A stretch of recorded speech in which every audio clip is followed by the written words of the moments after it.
Hi hello welcome to our channel. ఈరోజు మనం జనసేన పార్టీకి సంబంధించి అవనిగడ్డ ఒక కీలకమైన నియోజకవర్గంగా చెప్పుకోవచ్చు. ముఖ్యంగా ఈరోజు ఇక్కడ రాజకీయాల్లోనే ఒక సీనియర్ నాయకుడిగా ఉన్నటువంటి మండలి బుద్ధప్రసాద్ గారితో ఉన్నాం. జనసేన పార్టీ తరఫున ఆయన ఈసారి అవనిగడ్డ నుంచి మరొకసారి పోటీలో ఉన్నారు. ఆయన అడిగి తెలుసుకుందాం ఇక్కడ ఉన్నటువంటి సమస్యలు ఏంటి, ఆయన గెలిచిన తర్వాత ఆ సమస్యల్ని ఎలా తీసుకుంటారు, అలాగే ముఖ్యంగా గెలిచే అవకాశాలు ఎలా ఉన్నాయనేది కూడా మండలి బుద్ధప్రసాద్ గారు అడిగారు. సార్ నమస్తే సార్. నమస్కారం అండి. సార్ ఎలా జరుగుతుంది సార్, ప్రచారం ఎలా జరుగుతుంది, ప్రజలు ఎలా రిసీవ్ చేసుకుంటున్నారు? ప్రచారం బాగా జరుగుతుంది. ప్రజలందరూ ఎదురొచ్చి స్వాగతిస్తున్నారు. దాదాపు వైసీపీ పార్టీ ఇక్కడ ఖాళీ అయిపోతున్న పరిస్థితి ఉంది. ప్రతిరోజు కూడా పెద్ద ఎత్తున చేరికలు చేరుతున్నారు. అంటే ఎందుకంటే 5 సంవత్సరాల పరిపాలనలో బాగా విసిగిపోయారు ప్రజానీకం. ప్రత్యేకించి వాళ్ళు స్వేచ్ఛని కోల్పోయారు, మాట్లాడే హక్కును కోల్పోయారు.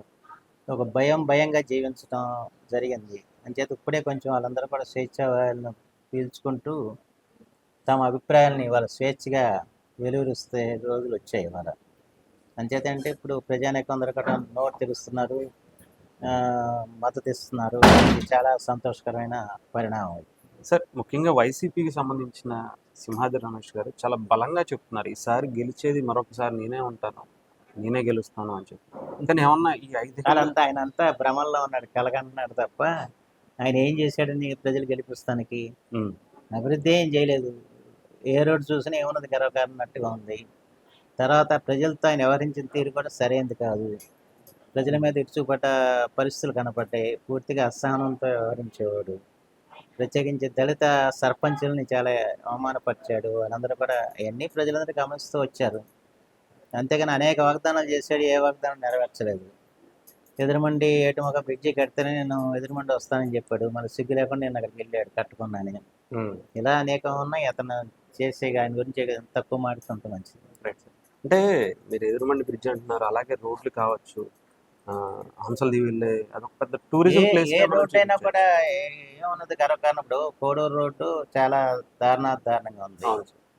ముఖ్యమంత్రి గారిని తీసుకొచ్చి 93 కోట్ల రూపాయల హామీలు కురిపించాడు. ఇక్కడ ఆ 93 కోట్లకి ఒక 9 రూపాయలు కూడా ఇవాళ విడుదలైన పరిస్థితి లేదు. ఆ రకమైన పరిస్థితుల్లో ఎవరు నమ్మాలి? మాట తప్పం మడం తిప్పం అని చెప్పిన వాళ్ళు వాళ్ళ ముఖ్యమంత్రి మాట తప్పాడు కదా. అవనిగడ్డ నిజానికి 93 కోట్లు ఇస్తానని చెప్పి ఇవ్వలేదు కదా. ఈయన సాధించి తేగలిగాడు. ఆయన దగ్గర నుంచి ఆయన నోరెత్తి అడిగే పరిస్థితి కూడా ఇది లేదు. కలిసే పరిస్థితి అసలే లేదు. అయినప్పుడు ఇంకా వీళ్ళు ఏ విధంగా ఓటు అడుగుతారు? ఆడ ఓటు అడగడానికి వీళ్ళకి అర్హత ఎక్కడ ఉందని చెప్పి నేను అడుగుతున్నాను. సార్ మీరు గెలిచిన తర్వాత మీకు కంప్లీట్గా చెప్పాలంటే సమస్యలే మీకు స్వాగతం పలికే అవకాశాలు అయితే కనిపిస్తుంది. అవునండి, దాంట్లో అనుమానం లేదు. ఇప్పుడు పవన్ కళ్యాణ్ గారు చెప్పారు, ప్రతి చేనుకు నీరు, ప్రతి చేతికి పని అని చెప్పారు. ఇక్కడ దాదాపు ఈ 5 సంవత్సరాలుగా దాదాపు 5,000 ఎకరాల భూములు ఇవాళ నీరు అందక బీడు పెట్టిన పరిస్థితి వచ్చింది. అలాగే అతివృష్టి వల్ల అనావృష్టి వల్ల తీవ్రంగా రైతాంగం నష్టపోయింది. అతివృష్టి వల్ల ఎందుకు నష్టపోయిందంటే ఏమాత్రం కొద్ది వర్షాలు కురిసిన డ్రైనేజ్ వ్యవస్థ సక్రమం లేకపోవటం, వాటిని బాగు చేసినట్టు కాగితాల మీద చూపించి డబ్బులు తినేసేయటం, దానివల్ల రైతులు నష్టపోయారు. ఇక అనావృష్టి పరిస్థితులను నీరు అందించలేకపోయారు. అంచేత రేపు మాకున్న బాధ్యత ఏంటంటే ప్రతి చేనికి నీరు ఇచ్చే విధంగా చర్య తీసుకోవటం అన్నది మా యొక్క విద్యుత్ ధర్మం. దానికోసం మేము శ్రద్ధగా ప్రయత్నం చేస్తాం. పక్కనే కృష్ణానది ఉన్నా కానీ ఈ సాగునీటి సమస్య ఎందుకని వచ్చింది సార్ అసలు? ముఖ్యంగా అంటే ఈ 5 ఏళ్లలో తీర ప్రాంతాలకు ఎప్పుడు ఈ సమస్య ఉంటుంది, కానీ ఆ సమస్యను మేము ఎప్పుడు కూడా పరిష్కరిస్తూ వచ్చేవాళ్ళం. ఎందుకంటే సమస్య రాగానే కొంచెం డ్రైవ్ చేసి డిపార్ట్మెంట్ని ఒత్తిడి చేసి చివరిదాకా నీళ్ళు తీసుకెళ్తా ఉండేవాళ్ళం. ఈ సమస్య ఎప్పుడు ఉన్న సమస్య అయితే ఇది పూర్తిగా వీళ్ళు ఇరిగేషన్ శాఖ ఏమాత్రం దృష్టి పెట్టకపోవటం, రైతాంగానికి అనుకూలంగా వ్యవహరించకపోవటం, అలా వాళ్ళని నడిపించడంలో శాసనసభ్యుడు ఫెయిల్ అవటంతో జరిగిన పరిస్థితి తప్ప వేరే కాదు. అంచేత దీనికి ఏంటంటే ఇప్పుడు గతంలో కూడా మనకి పట్టిసీమ వచ్చింది. పట్టిసీమ నీళ్ళ వల్ల దాదాపు 40-45 బస్తాలు పండించుకున్న పరిస్థితులు ఉన్నాయి.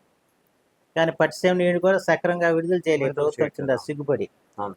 అంచేత దానివల్ల ఎన్నో వచ్చిన పరిస్థితులు అవి. కృష్ణానదిలో నీటి లభ్యత తగ్గినప్పుడు గోదావరి జలాలను మనం వాడుకుని రైతును రక్షించాలి. దాంట్లో కూడా ప్రభుత్వం విఫలమైన పరిస్థితి మనకు తెలుసు. పైగా ఇక్కడ ఇరిగేషన్ సంబంధించి మేము చాలా కోట్లు ఖర్చు పెట్టాం గతంలో. కానీ ఇక్కడ ఇప్పుడు స్థానికంగా పుట్టి పెరిగిన వ్యక్తి వాళ్ళ ఇరిగేషన్ మంత్రిగా అంబటి రాంబాబు గారు ఉన్నారు. ఈయన ఒక్క పైసా ఈ నియోజకవర్గానికి కేటాయించిన పరిస్థితి లేదు, ఒక సమస్యను పరిష్కరించిన పరిస్థితి లేదు, సమస్యలు ఉన్నప్పుడు వచ్చి చూసిన పరిస్థితి లేదు, ఆయన చూడాలని ఎమ్మెల్యే గారు కోరిన పరిస్థితి లేదు. సార్ మీరు సుదీర్ఘమైనటువంటి రాజకీయ అనుభవం ఉన్నటువంటి వ్యక్తి.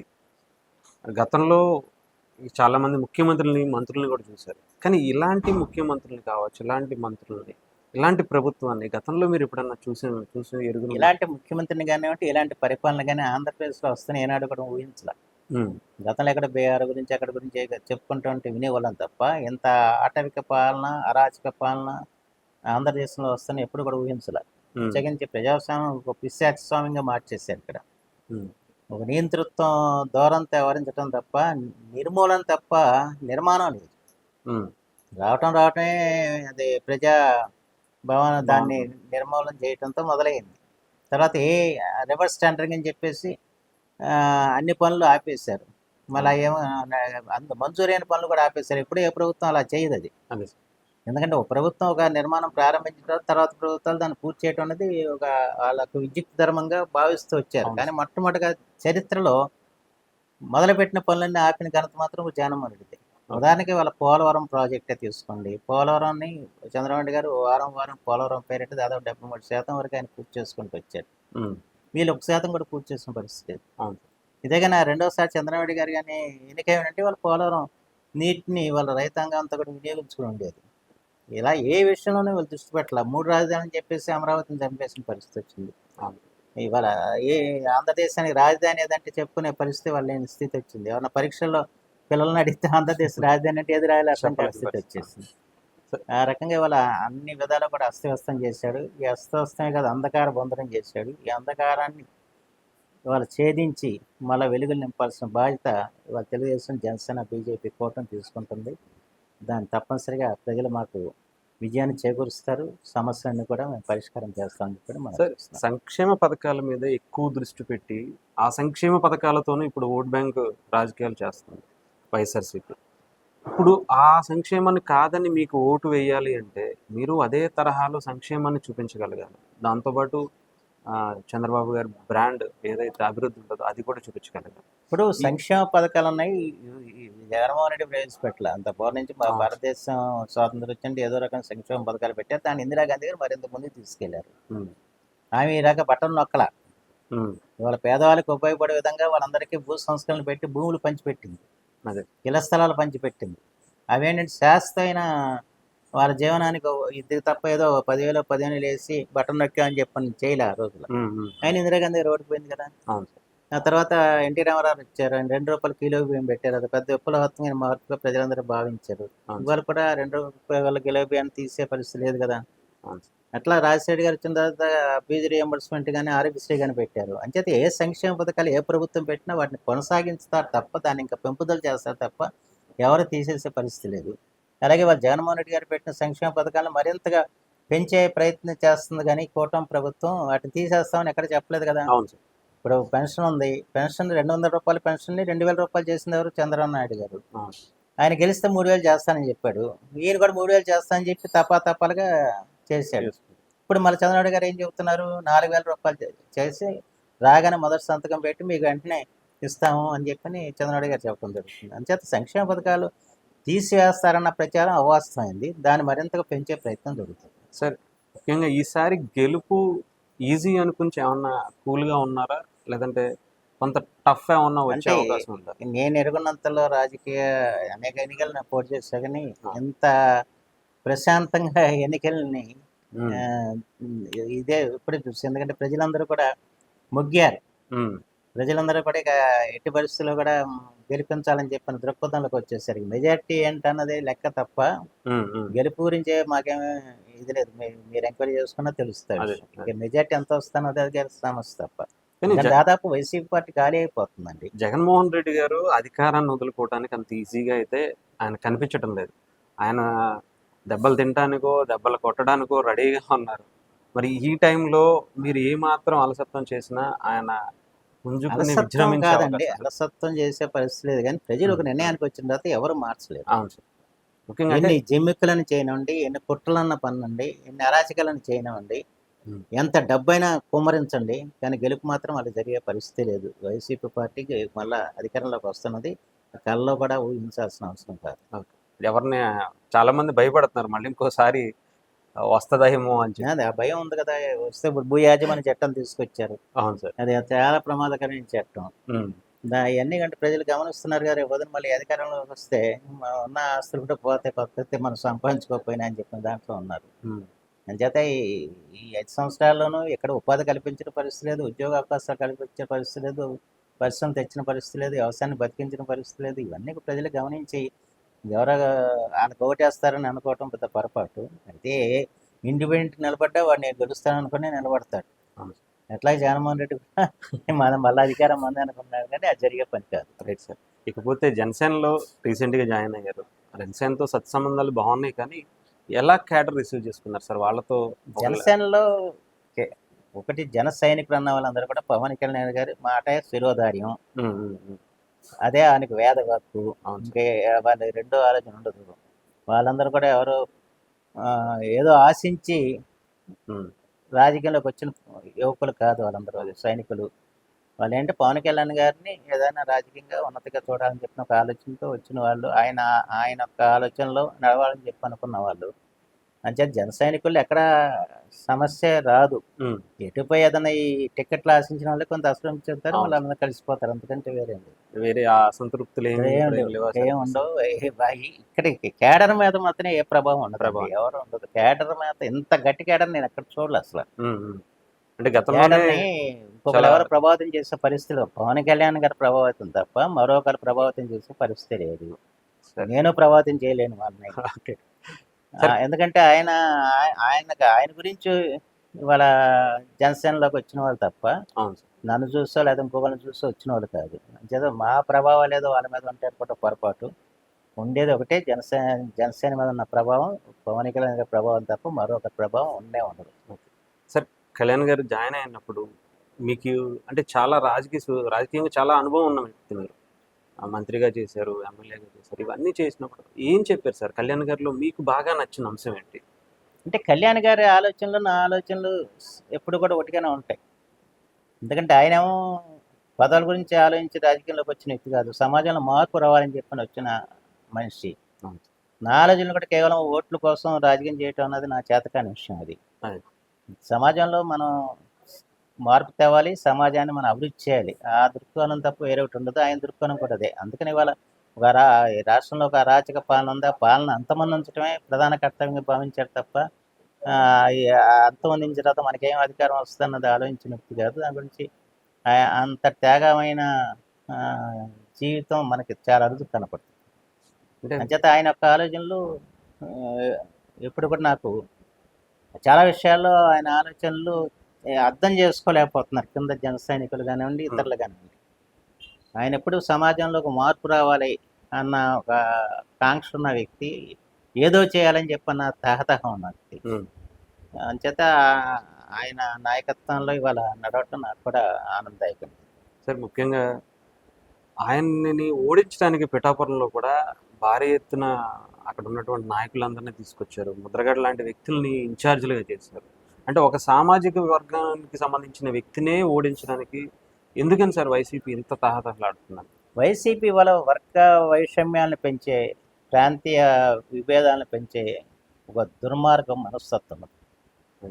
ఉదాహరణకి 3 రాజధానులు చెప్పి 3 ప్రాంతాల్లో చిచ్చుపెట్టారు.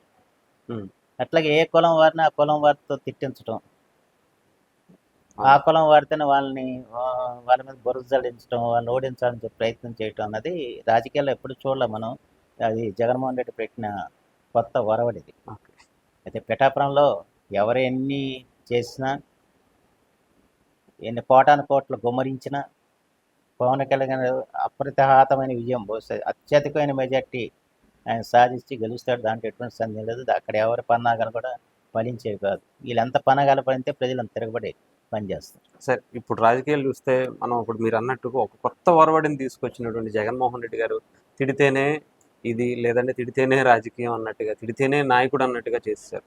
ఇప్పుడు మరి మీరేమో చాలా సౌమ్యంగా ఉంటారు. అంటే అపోజిషన్ వ్యక్తి అయినా కూడా మీరు గౌరవించి మాట్లాడటం కాబట్టి ఇన్ని సంవత్సరాల రాజకీయ చరిత్రలో ఎప్పుడు గబుకున్న మీ అపోజిషన్లో ఎక్కడున్న వ్యక్తులను కూడా మీరు ఒక తోలనాడింది లేదు. ఈసారి మరి ఎలా ఉండబోతుంది సార్? అంటే మా అలా మా చేస్తే అవతల వాళ్ళు మాత్రం మిమ్మల్ని గట్టిగా మా కౌంటర్ ఇస్తారు. వరవడి మాత్రం మారదండి, ఉమ్, దాంట్లో అనుమానం లేదు. ఓకే. వాళ్ళేదో బూతులు మాట్లాడినా మేము బూతులు మాట్లాడితే ఇంకా వాళ్ళు మనం సమానం అవుతాం తప్ప మధ్యలో వ్యత్యాసం కనపడదు. ఉమ్, అంచేత అలా పవన్ కళ్యాణ్ గారు కూడా రేపు శాసనసభలో మనదైన శైలిలో వ్యవహరించాలని చెప్పి ఆయన కూడా చెప్పడం జరిగింది. ఉమ్, అంచేత వాళ్ళ శాసనసభ అంటే అది దానికి ఒక గౌరవం తేవాల్సిన బాధ్యత ఉంది. వాళ్ళు పూర్తిగా గౌరవాన్ని పోగొట్టేశారు. చివరి స్పీకర్ గారు కూడా ఆ, ఆ, శాసనసభాపతి గౌరవాన్ని ఆయన పూర్తిగా దిగదార్చిన పరిస్థితి మనం చూస్తున్నాం. ఉమ్, అంచేత మళ్ళా శాసనసభ అంటే ప్రజలందరికీ కూడా ఒక ఏకీభావం ఏర్పడేలాగా జరిగింది. మళ్ళీ దానికి ఒక గౌరవం కలిగించాల్సిన బాధ్యత మా అందరి మీద ఉంది. అంతేగాని వాళ్ళని అనుసరించి మేము కూడా అదే పద్ధతిలో కొనసాగితే ఈ రాజకీయాలు అనవసరం. నైస్. అంటే మళ్ళీ ఒక పాత తరం రాజకీయ నాయకుల్ని శాసనసభలో ఎలా అయితే హుందాగా ప్రవర్తించారో ఆ హుందాతనాన్ని రేపు మళ్ళీ ప్రభుత్వం స్థాపించిన తర్వాత చూడొచ్చు అంటారు సార్ బలంగా? ఖచ్చితంగా అది, ఎందుకంటే నాయకుడు బట్టి ఉంటుందండి. ఇప్పుడు ఆ నాయకుడు తిట్టమంటే ఈయన తిడుతున్నారు, ఆయన పగలబడి నవ్వుతున్నాడు. ఉమ్, అదే ఇప్పుడు ఎవరైతే ఉన్న వాళ్ళు ఉన్నారో, ఎవరైతే పేర్లు అయితే నేను చెప్పను కానీ వాళ్ళు ఎవరైతే ఈ తిడుతున్న వాళ్ళు, బూతుల భాష మాడుతున్న వాళ్ళు, వాళ్ళ గతంలో అనేక పార్టీలు ఉంటారు. కొంతమంది కాంగ్రెస్ పార్టీ నుంచి వచ్చిన వాళ్ళు, కొంతమంది తెలుగుదేశం పార్టీ నుంచి వచ్చినారు. వాళ్ళందరూ గతంలో నా సహచరులుగా శాసనసభ్యులుగా పనిచేసిన వాళ్ళే. అవును సార్. మీరు ఒకసారి రికార్డ్స్ తీసి చూడండి. గతంలో కాంగ్రెస్లో ఉన్నప్పుడు కానివ్వండి, తెలుగుదేశంలో ఉన్నప్పుడు కానివ్వండి, వాళ్ళు ఈ రకమైన భాష ఎప్పుడైనా మాట్లాడారా? ఈ రకమైన విమర్శలు ఎప్పుడైనా చేశారా?